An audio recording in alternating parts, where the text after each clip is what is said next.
out to her. Like a week ago. Was following her on social media and stuff. That's all what she was doing. You know, today I spent a large portion of my morning following people that you follow on Facebook. How about that? Now we're flipping the script. Creeper. Now we are flipping the script. I wouldn't my mind friend. saying that. All right, you ladies ready? Ready. Fucking Tic Tacs in my mouth now. Just crunch them up. Yeah, I'm gonna do that. Chip it to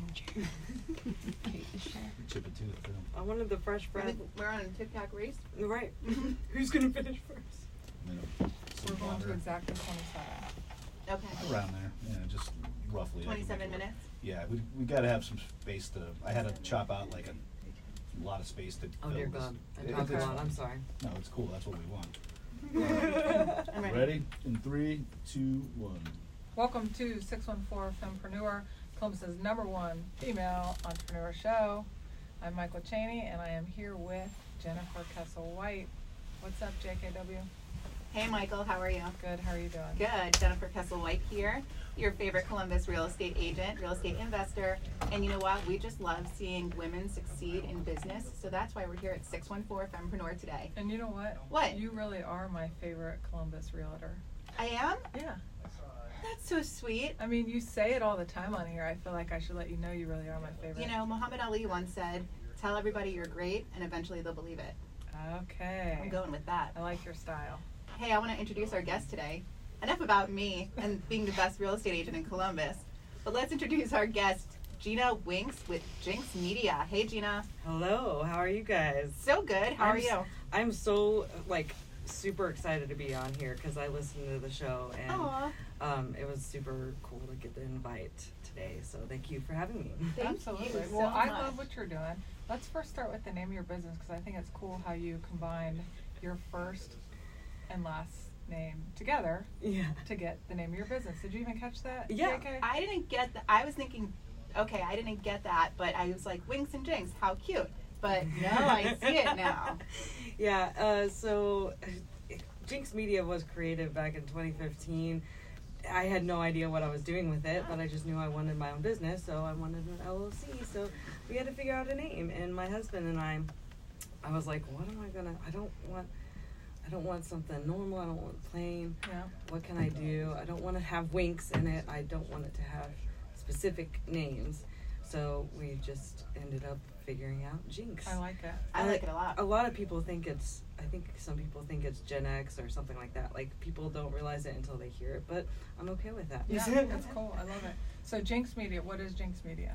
I'm a production company. I am an audio engineer, and what I'm focusing on right now is working with podcasts who want to make sure to get their message out loud and clear and professionally. And so what I do is I both work with podcasts to edit their episodes, intros, outros, all the things. I work with them on that end. And then I have just opened up doors to the Genx Media Studio. It is specifically for podcasts and for people to bring in their guests to have their conversations in that studio. Very cool. Where's your studio located? It is at the Nest Coworking in Westerville. Nice. Yeah. So like if someone wants a podcast, because this is kind of hard to figure out if you're not really sure where to start, because all of this transpired with Jen and I because we wanted to have a podcast. You know how many times I Googled how to do a podcast? Yeah. And then you got to try and figure out equipment. Like, you can potentially do it on your own, maybe in your own little makeshift studio, but coming to someone like you who has all the right equipment, the tools, you have the background in how to actually produce the show because you are an engineer. Yes. I went to school, graduated college at Crapital University with a music tech degree, and that encompasses both music production and all forms of media production. And so yes, they would come to me, and that's the great thing about it is the space is specific for podcasts.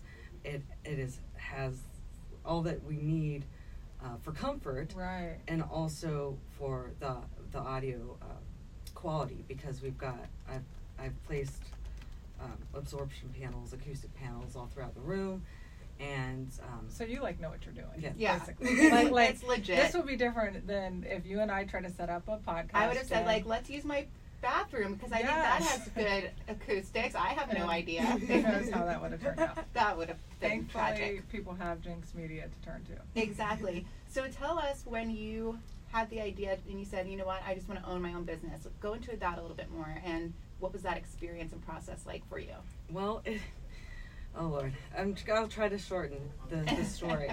It's really interesting. I have to tell this part of the story because it's just part of the story. Tell it. So I was introduced, this is crazy, way off the realm, but I was introduced to, a direct sales company, and I had no interest in being part of the company, but I needed the product. The product is a Juice Plus. It's fruits and vegetables in a capsule. Anyhow, I started taking it, fell in love with the product, ended up being part of the company because I couldn't stop talking about it.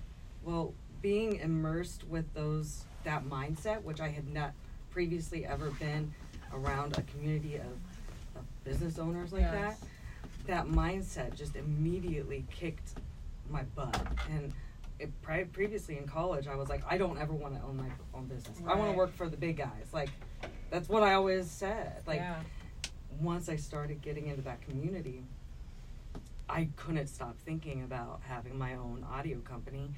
And that was in 2015 when I started that little thing. And that was early in the year. By November of 2015, I created Genx Media. Nice. So we talk about that a lot in terms of having to be around people that kind of, well, like you said, like-minded, share your same vision, have aspirations, maybe having a business. It's so important to be around those people. Mm-hmm. And in your case, you got around them and it kind of sparked something in you. Yeah, and it obviously had nothing to do with what that was, but just it made me realize that I can do this and I have to do this. And I was at Nationwide at the time, and I have never kept a job for longer than 5 years. I just get bored, and so I was okay for a while, and then 2017 hit, and I could not do anything. Like, I was literally sitting, I don't know how they still kept me on the job, because I was sitting at my desk watching Tony Robbins and Gary Vee. Said the magic word. Gary Vee is JKW's boyfriend. Yes. I mean, he doesn't know that, but he doesn't know Hey, that. that's okay. I call him just Gary. You could text him now. He has a text number I just now. got a text message from him. Nice. And honestly, it says Gary Vaynerchuk in my phone, and It's fantastic. every time I see a text message come through, I feel so very special. My boyfriend. That's excellent. So I was like, all I was doing was, I'm like, I don't know how I'm keeping this job. So in the process of about 3 months, I just looked at all the finances and all the things, and I was like, this is scary as fuck. I'm also, sorry. You're okay. I'm sorry. Yeah, keep that out. I'm really bad. So you were totally scared, which is like what we talk about all the time, right? You don't leave a job feeling like you don't have any, hang-ups, you're not scared, like there's a big financial risk, but you said screw it. Yeah. That's a better word. Screw it. Yeah, sorry. And you took the jump. I'm just glad it wasn't me this time. Someone else got it. So and I took the risk. I took the leap, and I will have to say, with the amazing support from my husband. I mean, he has dealt with my crazy all my life.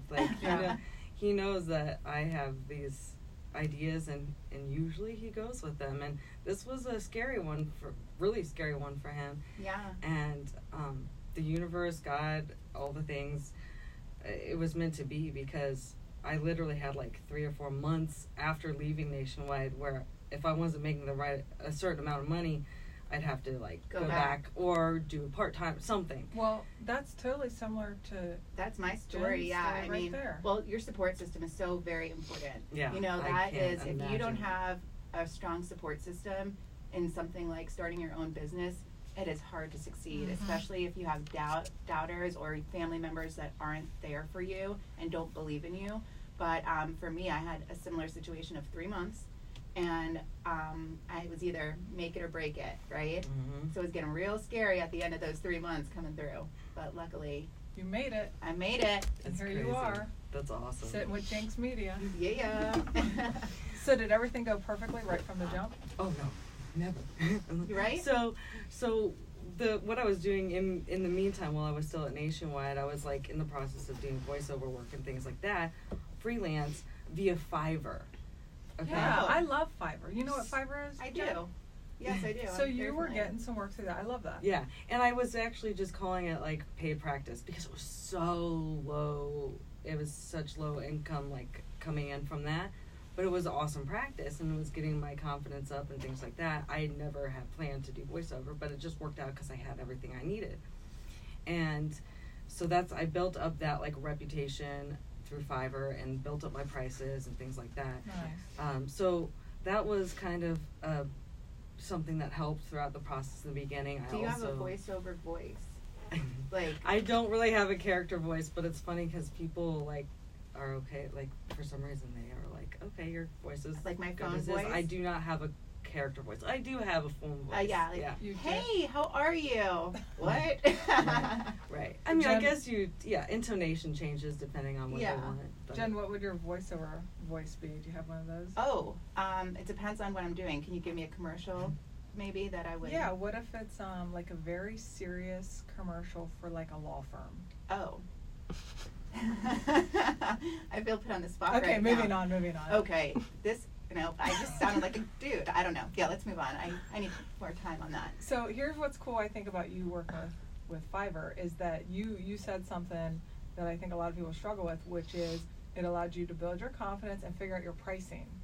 I think pricing is hard for people when they start a business. You don't know where to start.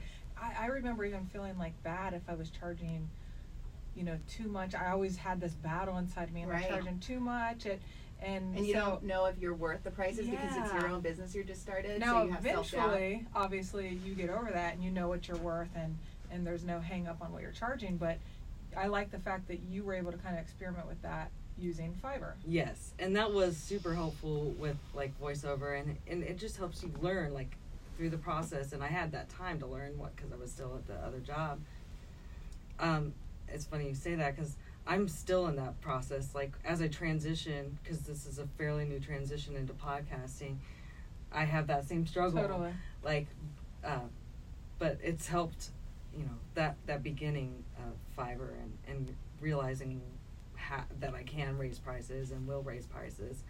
It's a process to learn. It's interesting sure. that Build you that went that confidence. route too, because there's, you needed to kind of figure out like, where do I put myself out there? So how do people find out about your business now that you started at the Nest? My main forms of social media, I guess, or marketing would be Facebook. I'm on there, Gina Winks or Genx Media, and then my Instagram is Genx Media. And right now, that's about it. Power of social media, It is. man. It's true. Well, that's how I found her. And once I saw you had put a video on there, and you even sent the video. I'm not very comfortable doing this, but you did it. You know what I'm talking about? Right.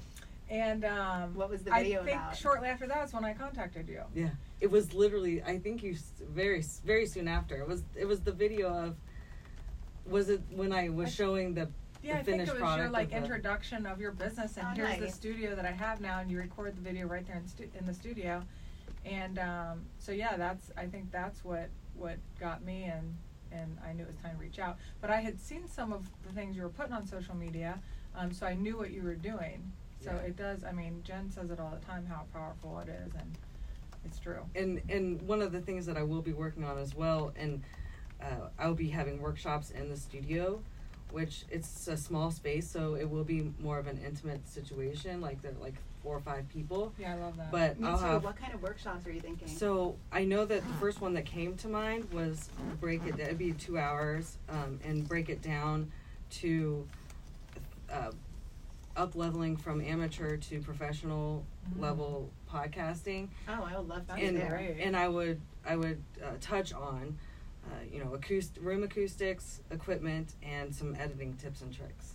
That's very cool. Nice. What So Okay. if you were to do that, would you be suggesting that others would learn how to use your skill? So you're sharing what you do and how you get paid with other people. Yeah, and I share that, because I want them to know how, if they want to create their own space, I want them to know the resources to do that. Absolutely. And then if they listen to it and they're like, wow, this is a lot of work. There you That's are. where, yeah. You've Ta-da. already made your introduction. Well, you're Yeah. giving value out That's super important. And also to share your knowledge with other people that are passionate about it, because tons of opportunities can always come from that. Yeah. So that's great. So that's kind of my plan. I want to teach people how to make the spaces, but I'm also right there for them if they want to use it. Yeah, so actually that's a really big topic, and we've talked a lot about this too. We just talk a lot. Don't we? We do. Too much, you think? Maybe sometimes. Okay. We'll cool it on the talking. All right. But seriously, some people think that they have to keep all the knowledge for themselves. They don't want to share it, right? There are people that do that. And then there are people that have the opposite approach, which is, I want to take everything that I've learned and just give it away to people. Mm-hmm. What do you guys think about that? The two opposing sides to that story. It makes me think of Sarah from Nesters. That's exactly who I think of right away, and I love her so much.